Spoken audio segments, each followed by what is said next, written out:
Welcome to this week's episode of Drop the Mic. Joining me today is the CEO and founder of the 1974, Carrie Byers. And in this episode, Carrie and I will be talking about how to deal with burnout and the next steps to alleviate it. Check it out. Carrie, welcome to the show. Great to have you here. Oh, thank you for inviting me. It's been an honor to be asked. Absolutely. I've heard a bit about you. I've heard about like what you do and your business and what it entails. But for the people out there who don't know what your business is about, can you share a bit about your journey as an entrepreneur and what inspired you to start this business? Oh, absolutely. My journey began with actually my own health issues. I make natural, holistic self-care and wellness products. And when I moved up here from South Florida, I had no clue what allergies were. And then I moved to South Carolina where they're everywhere. So my doctor put me on several prescriptions and several nasal spray prescriptions as well, which gave me negative long-term health effects. So one day my sister decided to ask me if I wanted to join her in an essential oils course. And I did, and that changed my trajectory. So the first thing I made was obviously something for my allergies. And it worked. So I was no longer on any prescriptions to manage my allergies. And then I started dealing with other health issues that I had, or friends or family. So I started it initially as a hobby.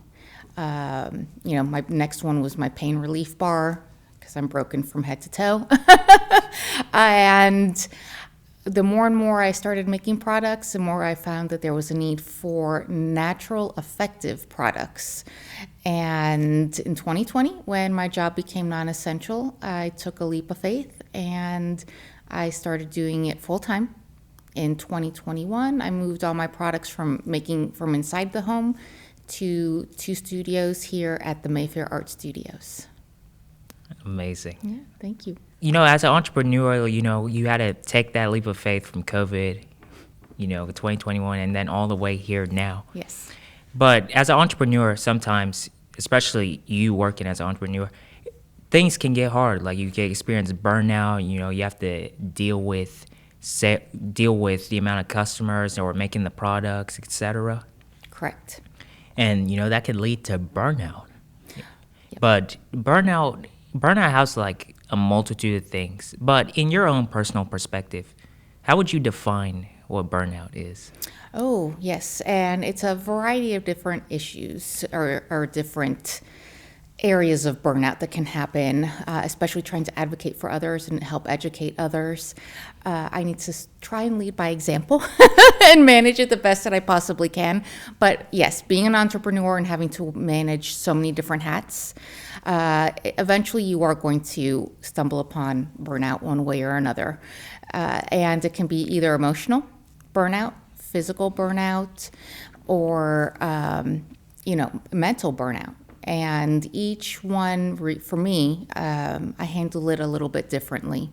The biggest thing to remember is to notice it and try and do things along the way to try and avoid it. However, life takes over, and sometimes it just catches up with you. So I manage it in a different ways that work for me. Everyone's completely different. Absolutely. During your tenure in your business, the 1974, has there been a time you've experienced burnout? Very much so. Many different times. Being a solopreneur, being the operation of one, it does happen more often than I would like.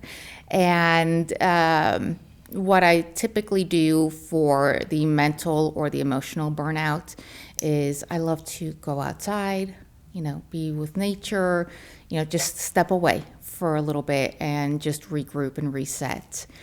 For the physical burnout, it's very important that you don't push through it, at least for myself. You need to take care of yourself because self-care is maintenance. And if your cup is overflowing, you need to stop and reset before you go forward. Absolutely.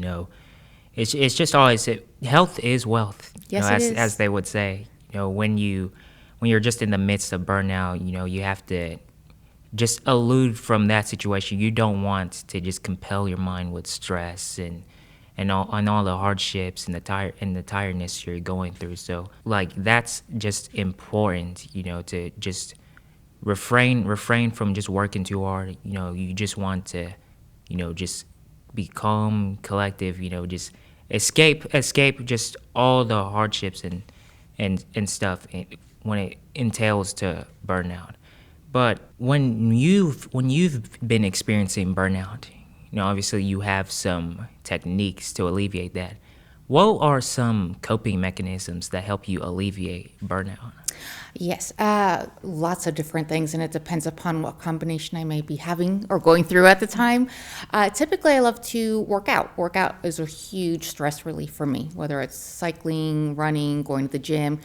Even just going for a 5-minute walk outside can just be enough to reset my mental status at that point. If it's more of a physical burnout, then the most important thing for me is just recognize that it's something that I need to stop and rest.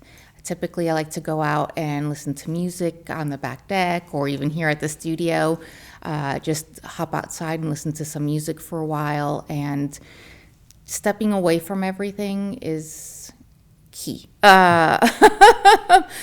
Because you come back more energized. When I'm burnt out and I lose interest in any of the creative process that I'm working on, or if I feel unbalanced, I know that I need to do a hard stop and come back to what I'm working on, because I'm not going to be productive otherwise.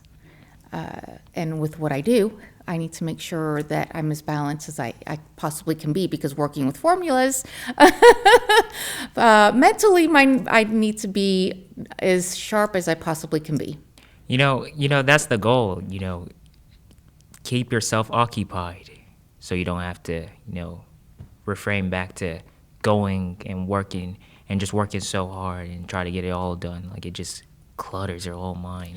It does, and I think a lot of people feel guilty that or don't see that rest is beneficial, because we're, as a society, so used to going and working. And here, a lot of people value working really hard, versus a lot of people in other countries have a better work-life balance and prioritize family. They prioritize self-care, and just having your values of what you think is important to you in your life set, and trying to maintain that balance is really key. Absolutely. When it comes to burnout, it's just always an ongoing thing. It happens it happens every single day. Like, Yes. everyone is dealing with it. Like, they have to go out there, work, and try to do the best they can, but sometimes it can get, overwhelming. Very But much. what do you believe are like the most common complications people face when it comes to burnout? Ignoring it, not recognizing their symptoms, and just pushing through it. When you're mentally exhausted, you can, or physically exhausted, or even emotionally exhausted, you can become irritable. Your lack of concentration happens a lot more frequently. You lose interest in the things that you once had interest in. You're just kind of going through the motions. And when you're at that stage of going through the motions, you're at a stage of burnout, essentially.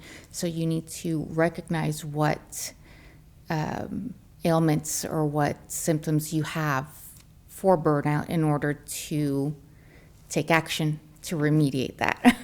Have you ever heard of the phrase "mind over matter"? Oh gosh, yes. Because it really makes sense, though. It starts with here before you do anything else.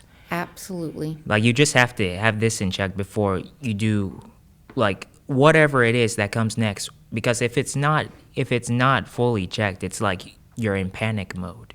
Correct. Fight or flight. Yeah, fight or flight. Yeah. With the people who are in the midst of burnout, who are just going through it every single day, what are some practical steps that people can take to mitigate burnout?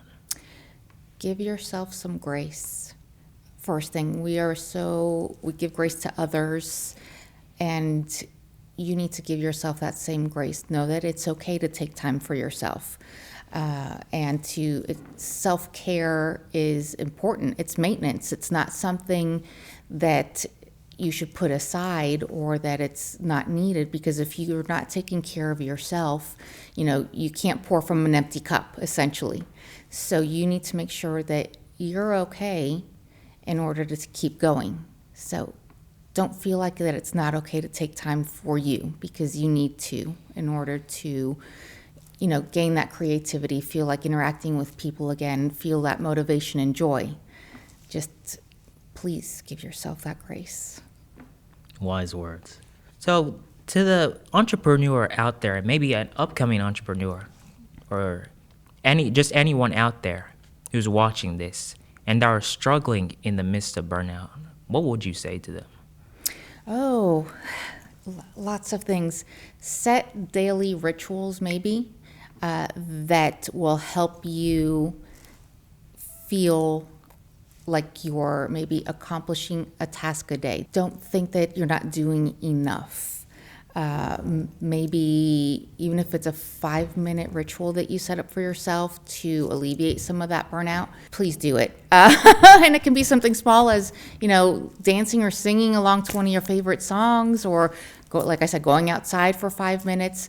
But you do need to give yourself that time to rest. And being an entrepreneur is not easy. You have to love what you do, and you have to be able to be creative and, be able to pivot and do a lot of different things. And without a clear mind and remembering why you started in the first place, that'll help you keep focused. You can't do it all at once, and realizing that you can't do it all at once is, I think, a big step. Know when you need to ask for help.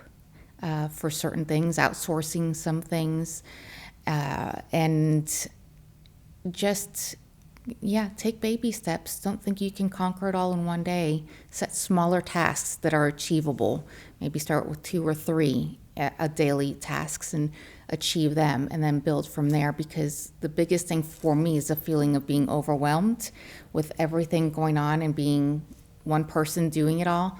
What I've learned that works for me is setting up smaller tasks throughout the day and making them, like I said, attainable. That's the biggest thing for me. Now that you mentioned not, doing it alone, it makes sense, because it's you think you could do alone, but you can. But the thing is you should never stop asking. Never. Oh my goodness, no. I always like to say I could do it all on my own, because I know I can. However, I want to use my time effectively. So why not go to the experts? And one thing that's really helped me is being part of, Power Up here in Spartanburg, and connecting with other entrepreneurs that are in the same, situation that I'm in, as far as being a solopreneur at this moment. And we are all struggle with the same things, and having that feeling of community and knowing that I'm not alone in this situation, and having other people that I can lean on when I need to, it makes a huge difference. And that's another thing, networking. Super. Because that comes in really handy. Yes. You don't know who you would need for this role, so you can reach out to the person and they will try and find that person, because they have someone in that network. And I didn't realize how valuable that was until last year. The networking part, because I was in it all, in my own bubble. And now, being part of a lot of different groups, I have a fantastic network of people and friends that I can call my friends now as well, that I can lean on. And like you said, ask questions. If they don't know it, they will find another resource and they'll help me. I actually even started my own CEO connection and collaboration group that we meet once a month. And if you want to work in silence, you can, but we try and have a topic or two of something that we're all struggling with. And we just help each other and bounce ideas off of one another, because having another set of eyes on what you've been looking at for a long time can really help you see things a lot differently and expand your mindset and see it from a bunch of different perspectives. And you can only grow from that. Amazing, amazing, amazing words, No, Carrie. thank you. So it's been fantastic having you on. Where can the people connect with you to find more about you and your work? Well, I have my main studios here at the Mayfair Art Studios in Spartanburg. I am working on my website. Hopefully, it'll launch this year. But working on an e-commerce website is a very big job. Thank goodness I have a great group that's helping me do this. I'm also in several different stores in the upstate and in North Carolina, and Instagram and Facebook are fantastic, or you could even message me directly if you'd like. Awesome. It's great having you on. Thank you so much for Carrie. having me. It was a pleasure. Absolutely. And that wraps up this episode of Drop the Mic. I'm your host, Michael Uzor. This is Carrie Byers. And if you enjoy content like this, make sure to subscribe and hit the like button. And also turn on the bell so you never miss when I upload a video. But that wraps up this episode. Take care of yourself and each other. Yes. And we'll see you soon. Bye.